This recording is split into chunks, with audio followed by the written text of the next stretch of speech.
नमस्कार भाई लोग, रउआ लोग बन जाइए ऋषि भाई यूट्यूब चैनल पर। तो चली जा आज के हमी के कुछ रोजाना बोले वाला इंग्लिश वाला सेंटेंस देखल जी, जौन की कुछ वीडियो क्लिप के माध्यम से हमी के समझे के कोशिश कर जी, जौन की भोजपुरी मूवी से लेबल गई बा। तो चली जा शुरू करे का आज के हमी के टॉपिक।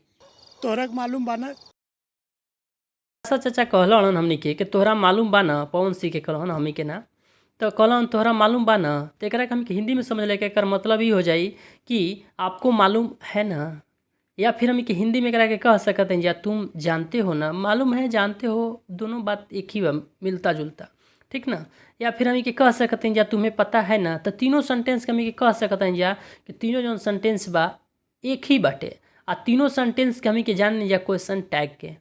क्वेश्चन टैग कहे के मतलब ई बाटे जब कोनो सेंटेंस के लास्ट में न लग जाओ तो ओकरा के हमी के क्वेश्चन टैग कहनी है। जैसे कि रउआ हमारे यूट्यूब वीडियो के लाइक करे नी ना, रउआ ये वीडियो के शेयर करम ना, इस सारा के सारा का बोल सकते हैं जा कि ई क्वेश्चन टैग से रिलेटेड बा। आ क्वेश्चन टैग के बनाओ जाला कैसे आगे समझा जी।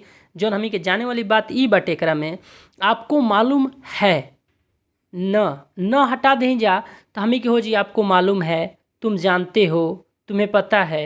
हमी के आपको मालूम है, तुम जानते हो, तुम्हें पता है, ये तीनों के तीनों हमी के कह सकते हैं कि हमी के प्रेजेंट इंडेफिनिट टेंस में बा।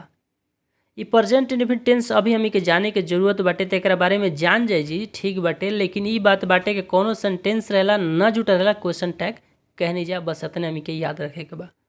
तो हमी के प्रेजेंट इंडेफिनिट के जानल जी। प्रेजेंट इंडेफिनिट जो टेंस होखेला ई अगर अफर्मेटिव सेंटेंस रहो, कहे के मतलब ई बाटे कि प्रेजेंट इंडेफिनिट रहो अफर्मेटिव सेंटेंस, अफर्मेटिव सेंटेंस रहेला तो सब्जेक्ट प्लस V1 होखेला। कब? जब का होखो कि प्लूरल का होखो सब्जेक्ट होखो, और सब्जेक्ट प्लस V5 तब लगेला जब सिंगुलर होखो सब्जेक्ट। अफर्मेटिव सेंटेंस कहे के मतलब ई बाटे कि आप दिल्ली जाते हैं। क्वेश्चन पूछत नहीं की जा, सिंपल क्वाइट। जब क्वेश्चन के बात ना आई तो हमी के कहनी जा कि अफर्मेटिव सेंटेंस बा। जना में क्वेश्चन के बात ना था वो क्वेश्चन ना पूछो सेंटेंस, या फिर नोट ना लग रहो तो क्या कहनी जा अफर्मेटिव सेंटेंस। आप दिल्ली जाते हैं तो हमी के सब्जेक्ट आ प्लस V1 लिख दिए। आप मतलब कि यू प्लूरल बा तो एक कह दिए यू गो टू दिल्ली, या दिल्ली भी बोल सकते हैं रहुआ।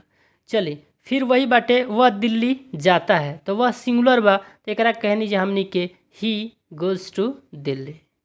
फिर ओकरा के हम कह सकते हैं जा हम लोग अंग्रेजी सीखते हैं तो हम लोग कहनी जाए वी, तो वी कह जी वी लर्न इंग्लिश, हम लोग इंग्लिश सीखते हैं। प्रेजेंट इंडेफिनिट में बाटे सारा। फिर ओकरा बाद कह सकते हैं जा वह अंग्रेजी पढ़ती है तो वह सिंगुलर खातिर बाटे सी के प्रयोग हुई सी रीड्स इंग्लिश। और फिर हम अगर बात कर जाए संकेत भोजपुरी सीखने की कोशिश करता है तो एक कह सकते हैं संकेत ट्राइल्स टू लर्न भोजपुरी। संकेत भोजपुरी सीखने की कोशिश करता है तो वह एक चीज़ देखे वाली बा, समझे वाला बा। सब्जेक्ट प्लस जौन V5 बाटे, V5 कहे के मतलब ई बाटे गो में ES लागल बा, रीड में S जुड़ल बा, आ TRY रहे के चाहत रहे हमी के तो Y नहीं खे IES बाटे। तो ये भव के फॉर्म कैसे बदल रहल बा या सिंगुलर एकरा के बनावा जला। V5 के मतलब वाला भव के सिंगुलर बनाना, तो सिंगुलर कैसे बनेला रहुआ अगर जाने के बाटे, या फिर छोड़ी ना रहुआ खाली सिंगुलर काहे के बनावल सीखम। V1 V2 V3 V4 V5 ये पाँचों के फॉर्म बढ़िया से याद करे के बाटे, जौन कि कभी भी ना रहुआ डिस्टर्ब होखम या कभी भी झमेला में ना फंसम के V3 कैसे बनी या V3 कोना के का होला। रहुआ आई बटन पर ऊपर में देखी आवत हो कि कुछ ओकरा के टिप के जाके देख सकते। लास्ट में देखम पहले वीडियो के देख ली ओजी जाके रुआ भव के पूरा फॉर्म देख सकते हैं, पूरा कभी ना फंसी रुआ भव वहाँ से देख लेती तब। चलिए जा आगे हमी के समझल जी कि प्रेजेंट इंडेफिनिट टेंस बाटे नेगेटिव या इंटरोगेटिव रहेला तो का होखेला कि हेल्पिंग भव डू या फिर डज के प्रयोग होला। अभी जानते जा काहे या जाने काहे पढ़ला, आगे हमी के समझ में आई कि हेल्पिंग भव डू और डज के प्रयोग होला प्रेजेंट इंडेफिनिट में जब नेगेटिव या इंटरोगेटिव सेंटेंस रहेला तब। जैसे कि तोहरा मालूम बा ना, ये हमी के क्वेश्चन टैग बा तो तोहरा मालूम बा ये क्वेश्चन टैग बा। क्वेश्चन टैग हमी के बनावे नहीं जा तो हमी के बनावे नहीं जा कुछ इस तरह से कि सेंटेंस कॉमा हेल्पिंग वर्ब के मतलब ई कि जौन हमी के होखेला डू डज इज एम आर वाज वर हैज़ हैव हैड जितना होखेला एकरा के हमी के कहनी जा हेल्पिंग वर्ब। तो ओकरा में का कर जी एन और टी जोड़ दिए अपोस्ट्रोफी के साइन लगा के, आ प्लस में प्रोनाउन लिख दिया। अब प्रोनाउन लिख के क्वेश्चन मार्क देना जरूरी बाटे। अब प्रोनाउन लिख जी, जब सेंटेंस में प्रोनाउन रही तो प्रोनाउन के लिख दिए वही तरीका से, आ सब्जेक्ट अगर रही नाउन तो ओकरा के बदले नहीं जा। कैसे आगे भी समझ सकते हैं जा, जैसे कि तोरा मालूम बा ना, एकरा के हिंदी में हम कहिए तुमको मालूम है ना, तो तुमको मालूम है एकरा कहिए यू नो, तुमको मालूम है। अगर वह जानती है ही नोज, या फिर वे लोग जानते हैं दे नो, ऐसे बोल ली जा। आ न जुड़त अटे तो न के जोड़े खातिर क्वेश्चन टैग में हमें बतैले जाए, सीखल हैं हमें के कोमा करके हेल्पिंग भर, तो हेल्पिंग भर एकरा में कौची लागी, डू या फिर डज। तो डू लगेला प्लूरल के साथ में और डज लगेला सिंगुलर के साथ में।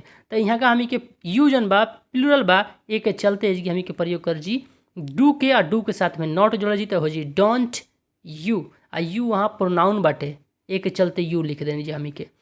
एक और सेंटेंस देख ले का, रउआ वीडियो देखी ने ना, एक हमी के हिंदी में बात करनी जा, तो आप वीडियो देखते हो ना, आप वीडियो देखते हो तो एक कहिए यू वॉच वीडियो, लेकिन न जुड़ल बाटे तो ओकरा खातिर हमी के हेल्पिंग भर में नॉट जोड़े के पड़ी। देखते हो आप बाटे, आप खातिर डू आई और हम जोड़ जी नॉट तो डोंट हो जाई। आ यू जन बा ई प्रोनाउन बा पहले से ही तो ओका प्रोनाउन लिख दिया, एक मतलब ही बा डोंट यू। देखिए अगला जो सेंटेंस बा एकरा से बहुत कुछ समझ में आई, तो वह ध्यान से एकरा के समझम। जैसे कि बाटे राम हिंदी पढ़ता है ना, तो राम हिंदी पढ़ता है के सेंटेंस बनावे जाए जी तो ये बनी राम रीड्स हिंदी। आ एकरा के अगर हमी के लिखा जी तो अब एक बाद कोमा करके हमी के लिखे के पड़ी का डू या डज, तो डज लिखा जी कैसे कि डज सिंगुलर खातिर प्रयोग होला, तो यहाँ कर दिए डज प्लस नॉट डजेंट। लेकिन राम जोन बाटे लिखल है जी, तो राम यहाँ हमी के बाटे नाउन, तो एकरा के हमी के बनाओ जी प्रोनाउन, तो प्रोनाउन राम को हो जाई Ram reads Hindi doesn't he, ऐसे एकरा करे के बोलो जी। चली जा आगे कमी के समझा जी।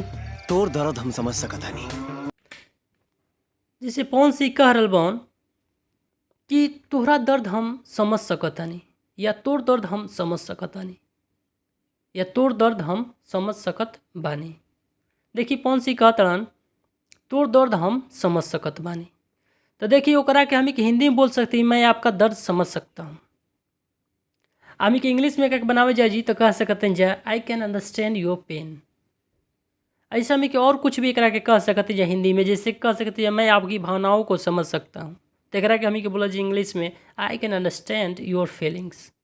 या फिर एकरा के और बोल सकते हैं हिंदी में आपकी भावनाओं को मैं महसूस कर सकता हूँ, मैं आपकी भावनाओं को महसूस कर सकता हूँ। तो एक बोल सकते हैं I can feel your emotions. तरुआ यहाँ तक समझ गई लोग हम, अगर समझ गई लोग हम बढ़िया से निक लागत है ये वीडियो तरुआ लाइक शेयर कर ही देम। उन्हें क्लास में पढ़ता रहा, भविष्य के का योजना बा।